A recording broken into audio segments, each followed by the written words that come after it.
timbers! Welcome, Buccaneers, to Pixel Pirate Picks. This is your host, Pixel Pirate, and today we are taking a look at Torchlight 2. It just came out today. Although, having said that, when I put this video up, it'll probably be several days from then. But I've gone through sort of the tutorial part, and I've gotten my main quest. So I won't bore you with that stuff, but needless to say, I have to go kill people. So right now we are killing a whole bunch of skeletons. Now, like I said, this game did come out just recently, so here I've got to deal with a boss here. Yay! Vanquish the evil monster. Pick up that health potion there. So basically, this game is a dungeon crawler. It has a story mode, which I'm doing right now, and as well as that, when you're doing the story mode, it has an endless dungeon.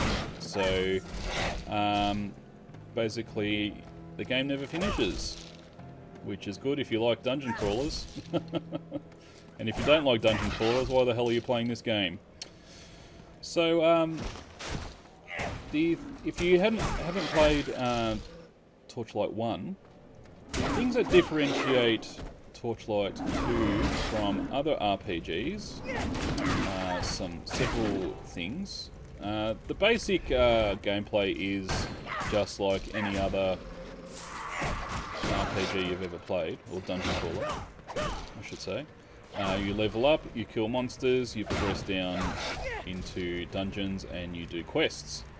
So the thing that differentiates this game from others is that you have a pet. Well, this is one of the reasons. Oops, wrong button. You have a pet, and here's my pet. He is a wolf. And you can choose, when you choose a character, which I'll go into a bit later, I think. But when you choose a character, you have 7 or 8 to choose from, all sorts of different ones. And basically, he fights alongside you, he or she. And you can augment your pet with different kinds of equipment.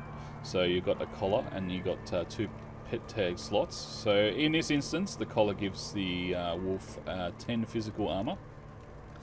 But you can also make it carry stuff. So all this stuff is some stuff I don't need or want. So I give it to my pet, and he carries it. And when I fill up his inventory, I can actually send him to town, which I'll do. Actually, I'll do that in a second. We'll just give him some more stuff. Where are we here? Give him that. We might keep that. We'll definitely keep that. That's an unidentified item, so we'll keep that. Don't want that. Don't want that.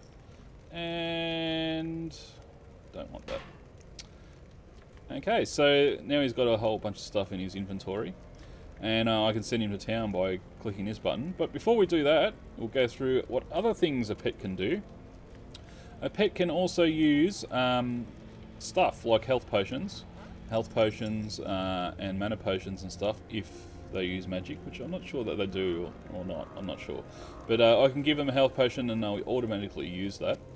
And I can give them spells to use. And I can give them a shopping list when they go to town. So if I want some more health potions, I don't have to go back to town. I can just buy some.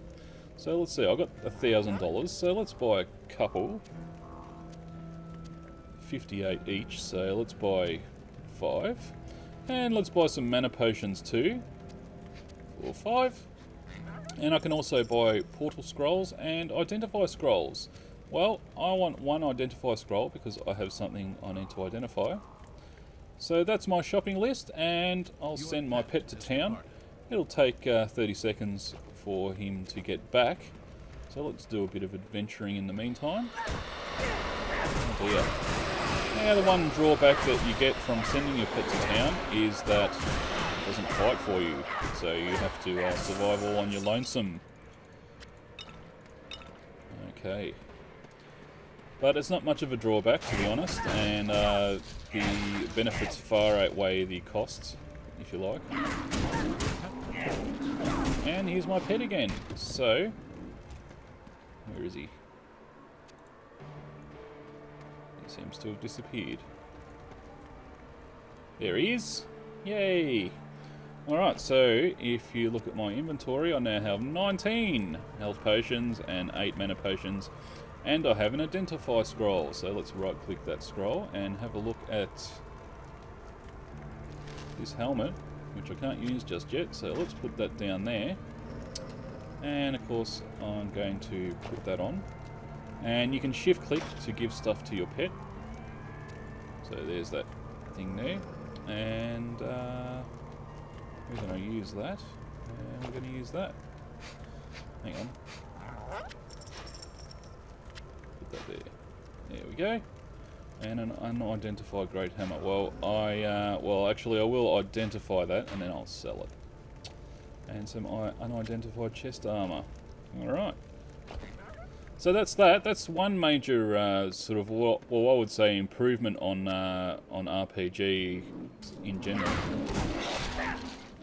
The other thing, and it's a sort of an overall thing, not anything that I can really show except through gameplay, but the action is fluid in this game and it is constant. So of course we're on the lower level right now, but basically when you get into a dungeon or, well, this is a good example, it's sort of just fighting and constantly fighting. And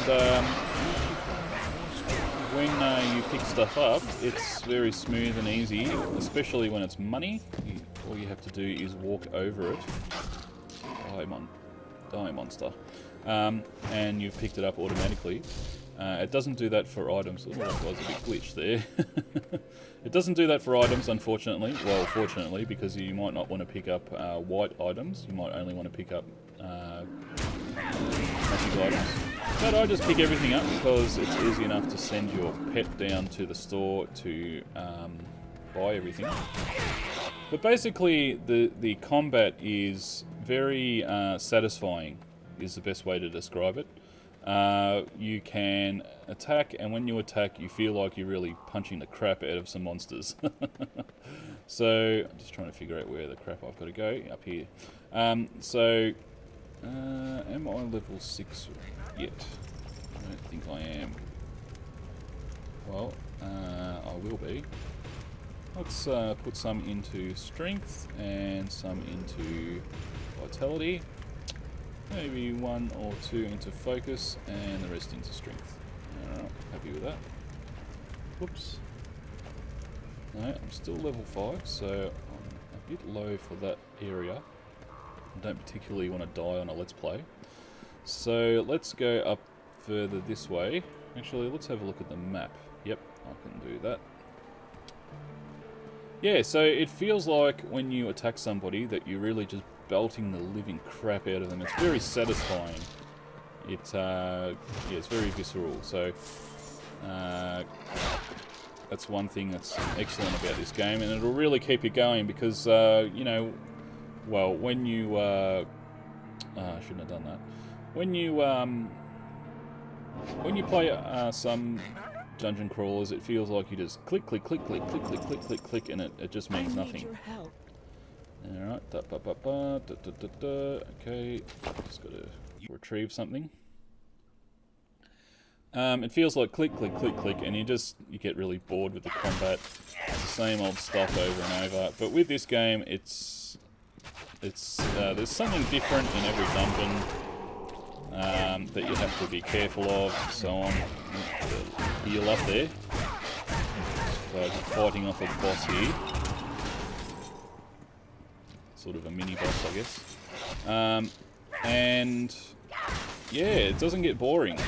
So I played the beta for this game. I haven't just got it now, so I did get a fair playthrough, probably about a week or so, and I just never got bored with it. It's addicting gameplay, more so than other dungeon crawlers, at least I found. Some people might be put off by the cartoony kind of feel of the game, but I quite like it actually. I think it makes the game much more interesting when you try and do things with a realistic approach. It kind of ends up being dreary and gloomy because, of course, you're inside a dungeon. So what else would it be? Wouldn't be bright and happy, would it? So it gives them a bit more creative freedom to do the things that they need to do to make the game continue to be interesting. Now, of course, like I said, some people prefer the realistic approach of, say, something like Diablo 3 or just thinking of the other one, what's it called? Path of Exile. But if you don't care about that kind of stuff, then I would venture to say, and this is my personal opinion, that actually the gameplay in Torchlight 2 is just more fun. Yeah. And there's the stairs up. I think that's where we started, so we don't need that there, do we? So as a berserker, I can dual wield, and once my little bar fills up on the bottom there, I go berserk, because I'm a berserker, and that's what I do. I go berserk. And I move faster, and I attack much more, sorry, and just generally kick ass a lot easier. What is that thing? That's probably not good. Alright, so my bar's nearly filled up, and my hands go like a glowing red once it sets off. And luckily it didn't set off there. Okay, so punch some urns.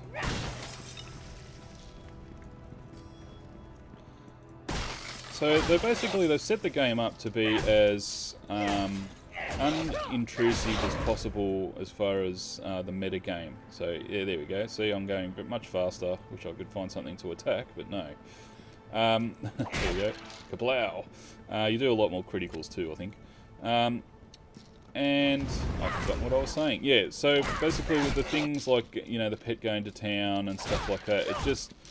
You don't have to mess around going back to town every 5 seconds. You know, as anyone who's played a dungeon crawler, that can get really freaking annoying, in my opinion. And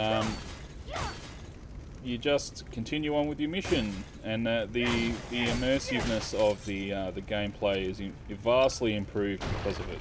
And you just continue on with your mission. You don't have to stop and start, get into the action and get used to fighting enemy, and then suddenly stop and go to town and play around with your equipment for 10 or 15 minutes.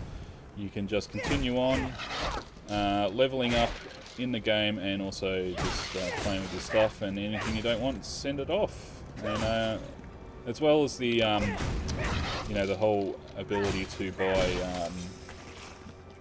buy health potions and mana and stuff like that is was a big pain in the ass in say something like Diablo 2, where you have to constantly go back and get health potions.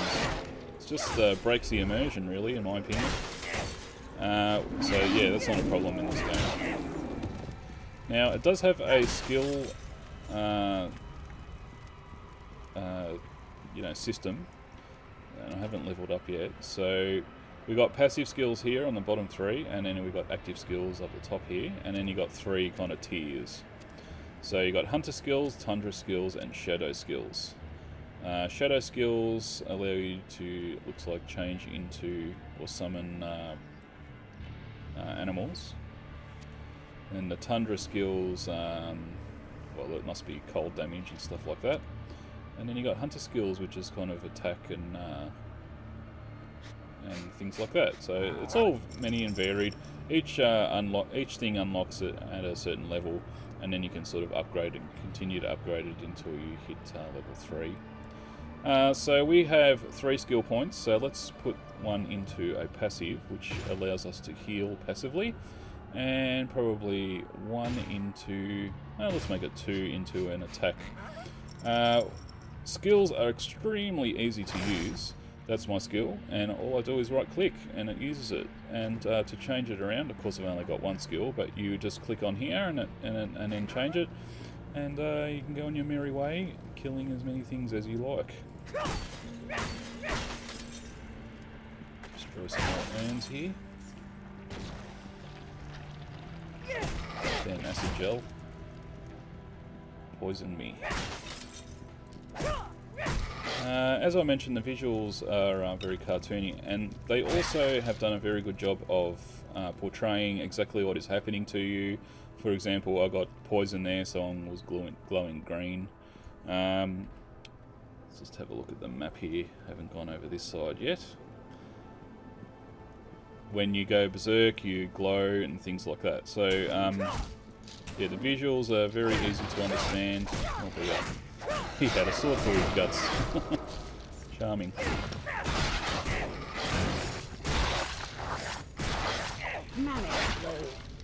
Alright.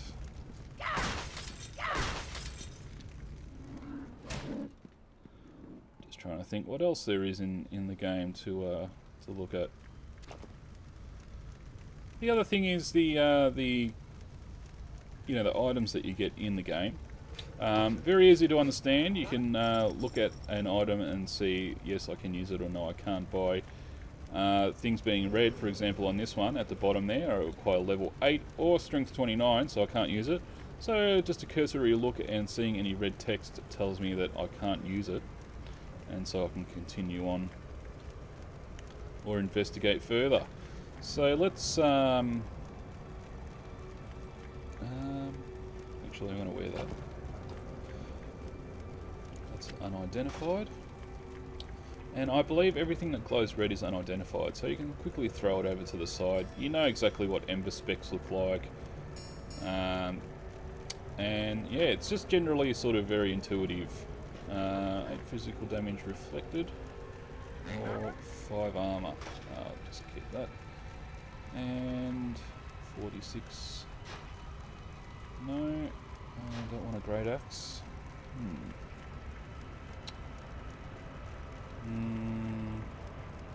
I'll keep the set. Get rid of that.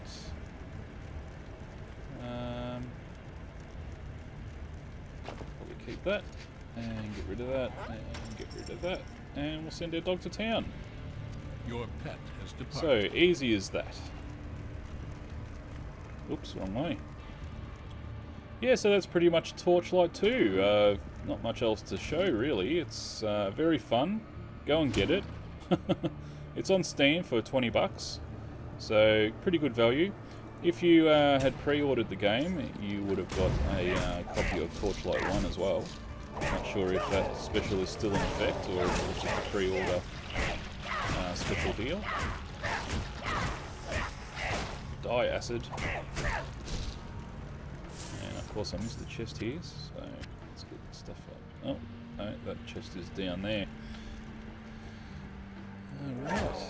So yeah, that's about it. So thanks for watching, everybody, and don't forget to follow us on Facebook and Twitter, and we will see you next time.